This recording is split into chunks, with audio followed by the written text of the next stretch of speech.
Bonjour à tous, je vous propose aujourd'hui une vidéo sur les bases de SketchUp pour débutants, ce qui correspond à peu près à mon niveau. Vous avez deux versions de la vidéo, une version courte et une version longue. Je vous renvoie vers le titre pour savoir sur quelle version vous êtes. J'espère que ça va vous plaire. Suite à l'épisode 14 Portable Workshop, vous avez été nombreux à me demander une formation sous SketchUp. Je ne suis pas du tout un pro de SketchUp, j'ai appris tout seul à la tâton, et avec quelques vidéos gratuites sur YouTube comme celle-ci. Donc aujourd'hui je vais vous proposer une vidéo de niveau débutant, sans prétention, en essayant de vous former dessus. Il est possible que je n'utilise pas forcément SketchUp de la bonne manière, auquel cas si vous êtes meilleur que moi, je vous invite à m'éclairer aussi. Pour comprendre comment fonctionne SketchUp, il est important de comprendre la 3D. Donc une image en 2D, ce sont les axes X et Y. Pour la 3D, il faut rajouter l'axe Z, qui correspond à la profondeur. Donc sur Wikipédia, vous allez avoir une explication sur la 3D, et surtout une image qui est beaucoup plus parlante. On voit bien les axes X, Y pour un élément, et Z pour la profondeur. Il est très important de bien comprendre la différence entre 2D et 3D pour votre manière de travailler. Pour faciliter l'apprentissage aujourd'hui, nous allons commencer par un dessin en 2D que nous allons monter en 3D. La première étape va consister à télécharger SketchUp. Je vous invite à aller sur le site de sketchup.com. Download SketchUp. Là, vous renseignez simplement ce que vous allez faire, votre mail, votre type d'intérêt. Donc si, comme moi, vous travaillez bois, vous mettez woodworking. Alors, il n'y a évidemment aucune importance à cela. Vous validez et vous téléchargez. Pour se lancer dans SketchUp, nous allons réaliser cette table basse. Donc au début, lorsque j'ai lancé le blog, je n'avais pas encore fait de vidéo, j'avais déjà fabriqué cette table basse qui est dans mon salon. Et de manière à l'illustrer un petit peu, j'avais réalisé, après l'avoir fabriqué, des plans SketchUp de manière à pouvoir les illustrer les différentes étapes et les besoins dont vous allez avoir. Lorsque vous travaillez à Workflow 3D, il est essentiel de préparer votre projet en amont. C'est-à-dire que vous n'allez pas directement attaquer sous SketchUp votre projet. Il faut savoir où vous allez avant. Donc pour cela, vous allez prendre différents éléments. Donc là, on va faire une table basse, c'est extrêmement simple. Donc nous n'avons pas beaucoup d'éléments, mais on va quand même les préparer. Donc je sais que mon plateau doit faire 100 par 70 sur une hauteur de 3. Mes pieds 96 par 64 sur une hauteur de 40. Donc il faut que je connaisse les éléments qui vont constituer mon plateau. Par exemple, mon contreplaqué fait 15 mm d'épaisseur. Je veux 3 au final d'épaisseur, comme on peut le voir un petit peu sur la photo. L'idée va donc être de prendre un premier plateau et de fabriquer un cadre. Donc là, nous avons une vue 2D et une vue 3D. En superposant les deux, je vais obtenir mon épaisseur de 3. Donc ça, si je ne le prépare pas à l'avance, je ne sais pas où je vais. Aussi, il est important de connaître la taille des composants. Donc mon contreplaqué fait 15 mm d'épaisseur, mes tubes en métal font 16 par 16. À partir de là, je vais pouvoir coter tous mes éléments. C'est-à-dire que j'ai une limite qui est mon plateau. Rien ne doit sortir de ces tailles-là. J'ai la taille de mes pieds, je n'ai plus qu'à les faire rentrer dans les codes du plateau. Aussi, au niveau du workflow, je pense qu'il est important de commencer par travailler en 2D avant d'aller directement travailler en 3D. Donc une fois que vous serez à l'aise, vous pourrez directement travailler en 3D, mais là, nous allons d'abord travailler en 2D. Alors en 2D, c'est quoi? C'est ça. En 3D, la même chose, mais avec une vue 3D. Donc là, nous avons une vue à plat. Là, nous rajoutons un axe qui est l'axe de la profondeur. Normalement, vous devriez déjà avoir téléchargé et installé SketchUp. Auquel cas, si vous le lancez, vous allez arriver sur cette page. Vous allez aller sur Modèle type et sélectionner Menuiserie en millimètres. Puis commencer à utiliser SketchUp. Voici l'interface de SketchUp. Je vais vous la présenter très rapidement. La surface de travail et différents icônes. Aujourd'hui, nous allons nous limiter à un nombre très restreint d'icônes, de manière à ce que vous puissiez apprendre tranquillement. Nous allons utiliser l'outil rectangle, l'outil pousser-tirer, l'outil déplacement, l'outil orbite, l'outil main, et accessoirement, nous allons prendre les cotations, le mètre et le rapporteur. Au niveau du logiciel en lui-même, je vais principalement utiliser des raccourcis clavier. C'est-à-dire je ne vais pas à chaque fois remonter pour vous montrer l'icône que je vais utiliser. Ceci dit, l'icône de l'outil apparaîtra sur l'écran. Donc je vous montre par exemple l'outil orbite. Donc orbite avec un O. Si je viens ici et que sur mon clavier j'appuie sur la lettre O, j'ai l'outil qui est là. Donc, je n'ai pas besoin de vous montrer où il est. Vous l'aurez compris, vous n'avez plus qu'à le rechercher. Aussi, il est pertinent d'utiliser les raccourcis clavier pour gagner du temps. Alors il va falloir aussi un petit peu penser en anglais. Par exemple, en anglais la main se dit hand, donc il va falloir prendre le H. Nous allons aussi énormément utiliser la molette de votre souris, si vous êtes sur PC. Sur Mac, vous vous servez donc de la partie tactile pour avancer et reculer. Donc note importante, lorsque vous zoomez, le zoom se fait à l'endroit où se trouve votre curseur. Et inversement lorsque vous dézoomez. Comme je vous l'ai dit, nous allons commencer par de la 2D. Là, je suis sur une vue ISO qui inclut donc la 3D. Je pourrais directement commencer sur cette vue-là, mais pour vous apprendre, on va commencer par la vue en 2D. Donc je vais prendre la vue du dessus. C'est pas très pratique, mais on va commencer comme ça. Nous allons maintenant utiliser l'outil rectangle. Donc vous sélectionnez l'outil rectangle et vous vous mettez sur le point d'origine. Vous pouvez vous mettre ailleurs, mais là, aujourd'hui, on va commencer avec le point d'origine. Donc vous vous positionnez ici et vous dessinez votre rectangle. Comme vous pouvez le voir en bas, j'ai des cotes qui se sont mises automatiquement en millimètres. Elles sont séparées d'un point-virgule. Donc j'ai la longueur, puis la largeur. Donc je sais que mon plateau fait 1000 de longueur et 700 de largeur. Donc je n'ai qu'à taper directement, sans venir cliquer forcément ici, sur 1000, point virgule, 700, et vous faites entrer. Automatiquement, mon plateau s'est redimensionné. Maintenant, je vais positionner mon curseur où bon me semble, et je vais zoomer. C'est ce point-là qui me servira d'origine.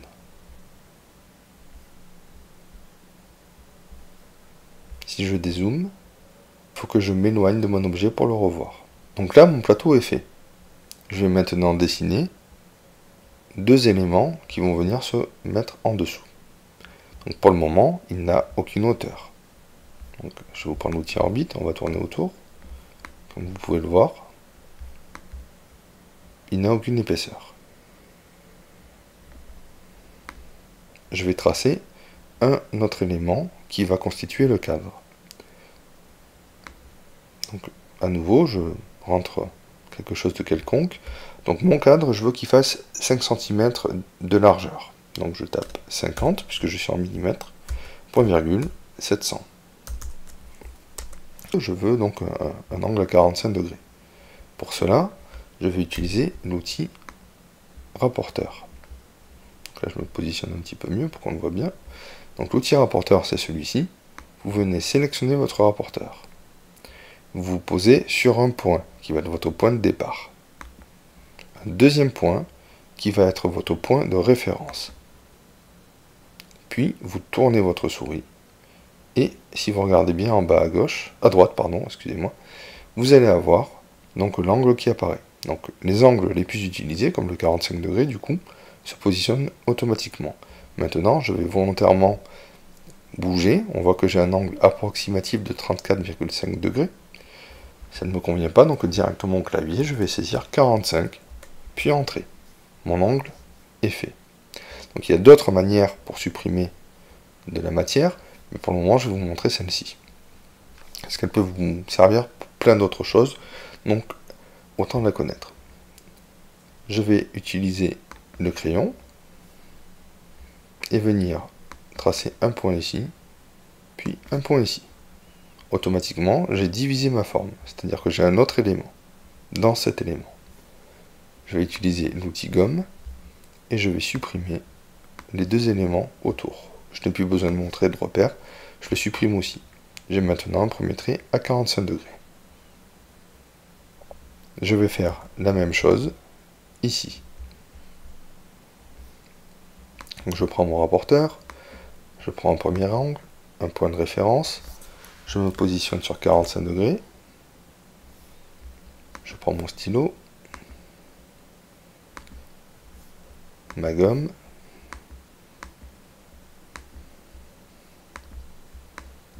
et voilà, mon élément est désormais tracé. Je vais maintenant tracer un second élément qui, lui, va donc faire 100, 1000 plutôt, en millimètres, point virgule 50 pour donc mes 5 cm de large. On le retrouve ici. Je viens directement effacer le trait superflu qui était là. Maintenant, alors je ne suis pas obligé de travailler comme ça, mais de manière à faire une rotation, on va le faire exprès. Donc là, vous l'avez compris, je trace à 45, je trace mon trait, et je supprime. Donc je vais vraiment doucement pour vous montrer comment je fais. Donc là, finalement, j'ai la moitié de mon élément qui est fait. Donc je peux faire un copier-coller. Donc CTRL-C, CTRL-V. On va le positionner là. Donc de bord à bord. Je vérifie bien que je sois bien bord à bord, ce qui n'est pas du tout le cas. Donc je vais me positionner sur mon élément et le déplacer pour qu'il vienne au bord.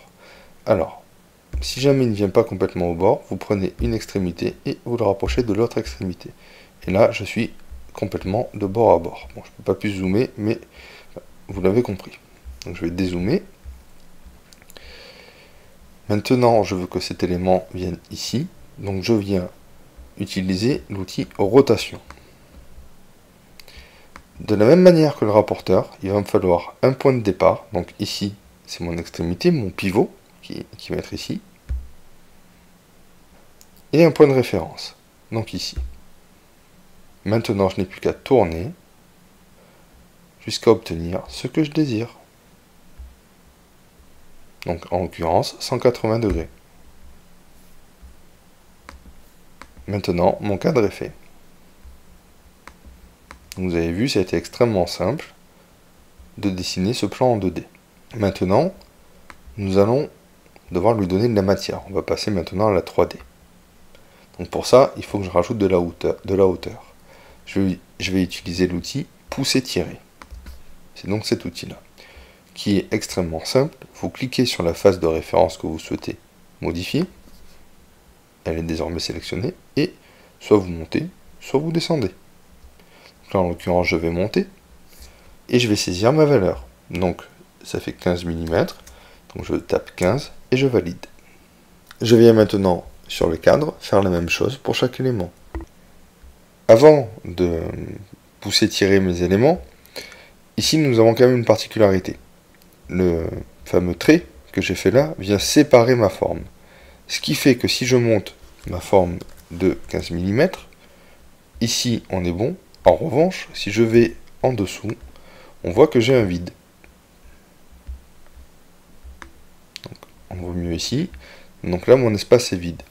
Si je prends mon crayon et que je rajoute 2 traits pour fermer, je me retrouve avec un espace plein.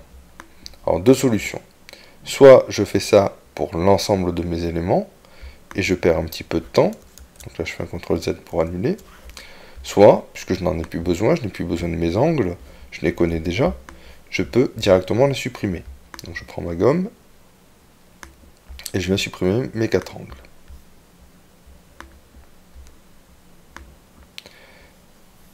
Résultat, cette forme est désormais pleine. Si je viens la monter, elle monte d'un seul bloc de 15. Donc il y a aussi d'autres solutions pour faire ce qu'on vient de faire là. On peut par exemple utiliser cet outil-là, donc qui est l'outil décalage. Je viens le positionner sur une arête. Je rentre de 50. Je valide. Je viens maintenant donc, supprimer ce qui se trouve à l'intérieur. Et j'ai la même chose. En revanche, nous sommes sur le premier tuto. Donc on va rester pour le moment sur des outils simples. C'est-à-dire que ce que je vous montre là n'est pas forcément, mais même loin d'être optimisé, hein, pour vous faire gagner du temps et de la pratique, mais c'est déjà une première approche des outils. Donc pour le moment, c'est du très très soft. Donc maintenant, nous avons nos deux éléments. On va avoir l'outil déplacer. L'outil déplacer, c'est cette croix. Si je sélectionne mon plateau que je veux mettre donc au-dessus du cadre, je vais le sélectionner.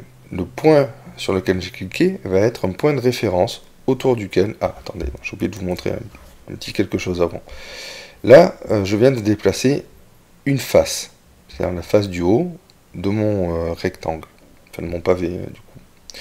Il y a d'autres faces, comme celle-ci, comme les champs donc. Un petit clin d'œil à la menuiserie boiserie concept qui me demande de bien préciser quand c'est un champ et pas un côté. Il a parfaitement raison, donc merci Philou pour ça. Donc là, pour le moment, c'est pas encore un champ d'ailleurs, c'est une face, puisque elle est indépendante. Donc l'idée va être de créer des groupes pour chaque élément. Alors, pour ça, je vais sélectionner mes éléments comme cela, on voit qu'il ne les a pas tous pris, ou bien je fais un clic, sélectionner tous les éléments connectés. Donc là, tout est sélectionné. Je refais un clic droit, créer un groupe. Comme vous pouvez le voir, il y a aussi créer un composant.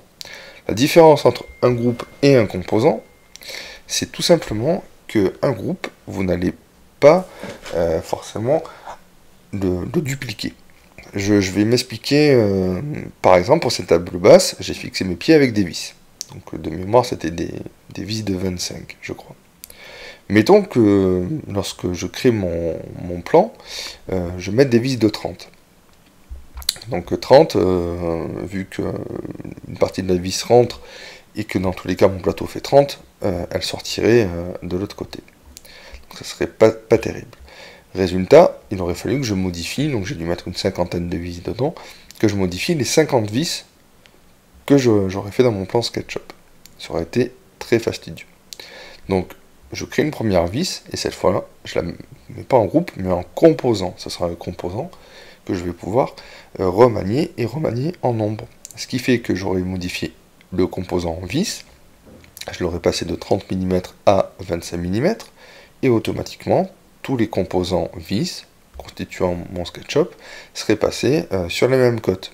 Ce qui fait que tout serait donc passé à 25 mm au lieu de 30. C'est la différence entre un groupe et un composant. Donc là, tiens, pourquoi ça a cliqué là-bas, je vais donc sélectionner tous mes éléments. Alors, la limite, hein, quand on sélectionne les éléments, c'est de se mettre bien droit de manière à pouvoir prendre tous les éléments d'un seul coup. Hein. Clic droit, créer un groupe. Tous ces éléments sont liés entre eux. Donc si je viens zoomer ici, qu'à nouveau je sélectionne, je n'aurai, pour le coup j'ai bien une face et un champ, mais plus des éléments séparés. Donc si je sélectionne maintenant mon plateau, j'ai cliqué au centre et je vais... Ah mince, pardon, excusez-moi, j'étais sur le cadre, il était déjà sélectionné, j'ai pas fait attention. Donc je viens cliquer sur mon plateau, et le point, on le voit bien là, le centre, c'est l'endroit où j'ai cliqué, et il va tourner autour du centre, sans venir au-dessus, puisqu'il reste au même niveau que le cadre finalement, puisqu'il a été créé au même niveau. Ce qui est donc pas du tout ce que je souhaite faire. Alors, je pourrais le mettre directement au-dessus et le monter. Voilà, on va un petit peu s'embêter pour l'exemple. Je vais le laisser là. On voit que j'ai trois axes, le bleu, le vert, le rouge. Donc qu'est-ce que je veux? Je veux déjà qu'il monte donc, sur l'axe bleu de 15 mm. Donc je vais cliquer sur mon plateau et sur mon clavier, appuyer sur la flèche du haut. Comme vous pouvez voir, il apparaît sur l'axe bleu. Et là, je vais pouvoir le monter. Donc, je vais taper 15. Et il est monté de 15 mm. Maintenant, je vais pouvoir le déplacer. Donc, je clique à nouveau dessus. Et cette fois-ci, je vais appuyer sur la flèche de droite qui va le déplacer sur l'axe rouge. Bon, pour info, la flèche verte, la flèche gauche, pardon, c'est sur l'axe vert. Donc l'axe vert, c'est là. Donc je vais le déplacer moi sur l'axe rouge, donc flèche droite. Si je l'amène ici, alors, je vais essayer de me positionner au mieux. Là, on a vraiment l'impression que je suis pile poil au-dessus du cadre. Maintenant, si je zoome, je suis sûr que je ne le suis pas du tout. Voilà. Donc, en zoomant, vous pouvez voir que je suis vraiment pas du tout sur l'axe. Donc, au niveau de l'axe rouge, je ne me suis pas déplacé sur l'axe vert. Donc, il n'a pas pu aller vers là-bas, vers le fond. Donc, je vais vous recadrer pour que vous resituiez. Donc, il n'a pas pu aller le long de l'axe vert, puisque je ne l'ai pas touché. J'ai touché l'axe bleu, il est monté de 15, et l'axe rouge. Par contre, sur l'axe rouge, je n'ai pas été vraiment jusqu'au bout. Donc, plusieurs solutions. La première va consister à le déplacer et à y aller à tâtons. Donc là, je prends mon outil et je me déplace. J'ai l'impression que je suis pas trop mal, mais même là, attendez, je vais essayer d'être au plus près. Là, je suis au plus près, mais je suis sûr à nouveau que je ne dois pas être terrible. Voilà, effectivement, c'est le cas. Il n'y a que quelques millimètres. Donc la solution pour ça, elle est toute bête, parce que sinon vous allez passer des heures et des heures à essayer d'être bien calé. Je vais prendre un point d'origine, que je vais amener à un autre point d'origine. Et là, hop là, je suis même pas fort sur le zoom, mais là pour le coup, je suis parfaitement calé sur mon objet. Là, il n'y a vraiment plus rien qui dépasse, tout est parfait. Donc si je résume, j'ai maintenant mon plateau, et en dessous, mon cadre, qui est positionné. Donc j'ai bien mon plateau aux bonnes dimensions, et mon cadre, laissant donc du vide en dessous, ce qui m'a permis d'économiser du bois. Au passage, je vais tracer mes codes, donc j'utilise l'outil code, qui est ici. Et alors là c'est tout bête, hein, je ne vais pas vous faire une longue explication, vous cliquez sur un point d'origine, une extrémité, donc, et puis vous mettez, donc si vous allez sur l'axe bleu, vous montez, et si vous allez sur le vert, vous allez de l'autre côté. Voilà, donc là je vais pas vous faire, je vais pas m'attarder sur cet outil qui est vraiment hyper intuitif. Hein. Donc là je vais me positionner ici. Voilà, donc là j'ai fait mes codes. Alors juste une précision, puisque là j'ai mis pause sur l'enregistrement pour aller voir la table, la hauteur de 40 c'est la hauteur des pieds, pas de la table. Les pieds rentrent de 1 cm dans la table, donc en dessous dans le cadre ici. Et donc la hauteur fait un peu plus que 40. Donc ça c'est vraiment la hauteur des pieds. Je le précise pour être clair tout à l'heure. Il est important de préparer le projet et de voir que j'ai donc mes tubes qui font 16 mm. Alors, pourquoi est-ce que c'est si important? C'est tout simplement que, par exemple, ma longueur de 96 ne nécessitera pas un tube de 96 cm. Ça sera un tube de 96 moins 2 x 16, 32. Je vous montre pourquoi. Ici, par exemple, on voit donc le tube qui va contre notre tube, et ici aussi. Donc la longueur totale est de 96 cm, mais les tubes, eux, il faut retrancher donc l'épaisseur de l'autre tube. Donc c'est pour ça que c'est important de préparer votre projet à l'avance, pour savoir où vont aller les éléments. Comme ça, une fois sous SketchUp, vous n'avez plus qu'à les réaliser. Donc, on va commencer par faire juste un côté. Donc pour les côtés, c'est donc cette partie-là. On voit bien que sur les longueurs, je viens contre un tube. Donc finalement, il n'y a que le tube là qui fera 16 par 40. Donc je vais respecter les cotes. Celui-ci fera, je ne sais plus combien il est censé faire, 64 moins 32. Pardon, je mélange millimètres et centimètres. 640 mm moins 32 mm. Correspondant à chaque épaisseur de tube. Donc on va aller le créer directement, ce sera plus parlant. Donc là on va faire quelque chose de très très simple. et beaucoup plus rapide que tout à l'heure, puisqu'on va refaire exactement la même chose. Donc je me suis bien attardé sur la première partie, ça sert à rien de trop s'attarder sur la deuxième. Donc là je trace un carré quelconque, à nouveau 16, point virgule, 16, j'ai mon carré. Je vais le monter de 400. Voilà. Donc j'ai un premier pied. Je vais tourner autour. Et cette fois, je dois avoir 640 mm, moins 32, soit 608 mm. Je vais faire un carré, pardon, sur la face de mon pied. Donc là, je l'étire à 608. Et je dézoome. Je pourrais à nouveau le prendre, faire une rotation. Ça va aller beaucoup plus vite si je le crée à nouveau. Donc hop, hop, hop. 16, 16. Donc à nouveau l'outil pousser tirer. À nouveau 608. Et maintenant, donc ici il va être important de ne pas monter, vous voyez, parce que si je monte, hop, automatiquement je vais me mettre sur cette arête là. C'est pas ce que je veux, ni même en dessous. Voilà, il faut vraiment que j'aille sur le bleu. Je le monte de 400.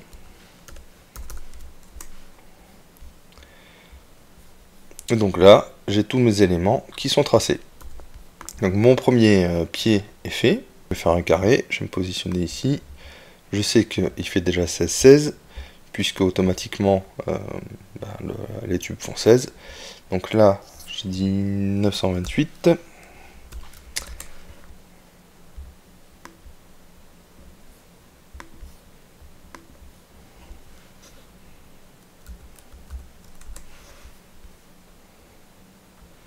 Et petite variante ici, il va me falloir le faire au milieu. Alors, point du milieu, vous voyez, en passant ma souris, automatiquement, il repère le centre de mon trait. Donc, si je fais un carré de 16, il va être, enfin cette arête en tout cas va être au milieu. Donc j'ai besoin de décaler cela de 8 mm pour être exactement au milieu. Donc je prends l'outil déplacer, je sélectionne ma face et je la fais coulisser de 8 mm sur le côté. Maintenant je suis pile au milieu, on le voit, j'ai mon centre qui se matérialise ici en bleu. On le voit pas très bien, mais c'est là. Je vais maintenant lui donner de l'épaisseur, donc on avait dit 928.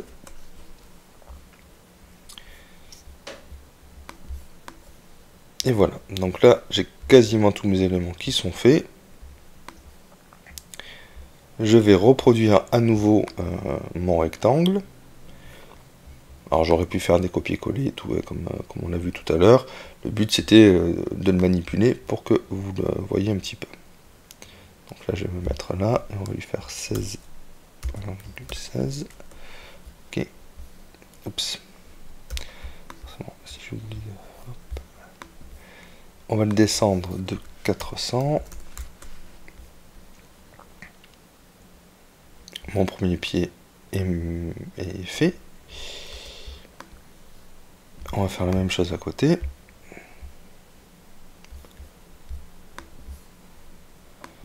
Alors, juste pour info, suivant l'angle de la caméra, vous ne pourrez pas toujours faire vos traits comme bon vous semble. Donc, vous déplacez un petit peu la vue. Là, vous voyez, par exemple, elle a sauté. Je ne sais pas trop pourquoi. Ça arrive, c'est pas parfait.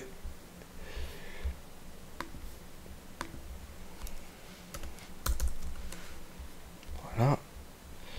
Et puis maintenant, il me reste plus qu'à relier tout ça.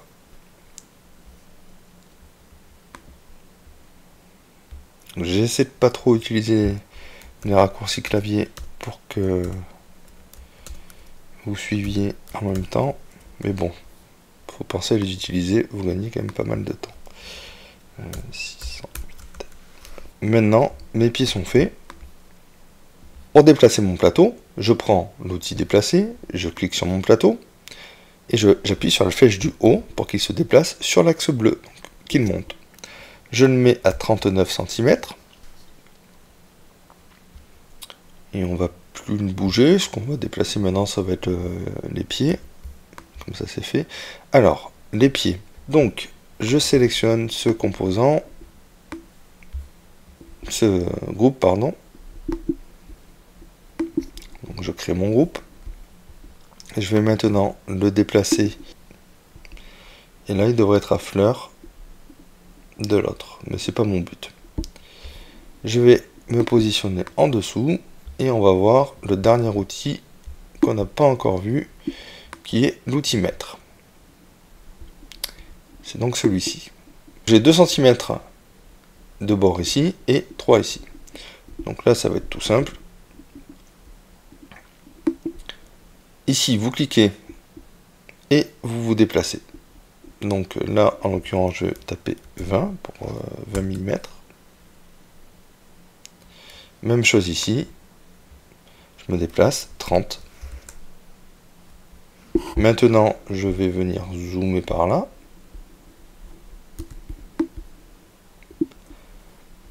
Je vais prendre mon outil déplacé.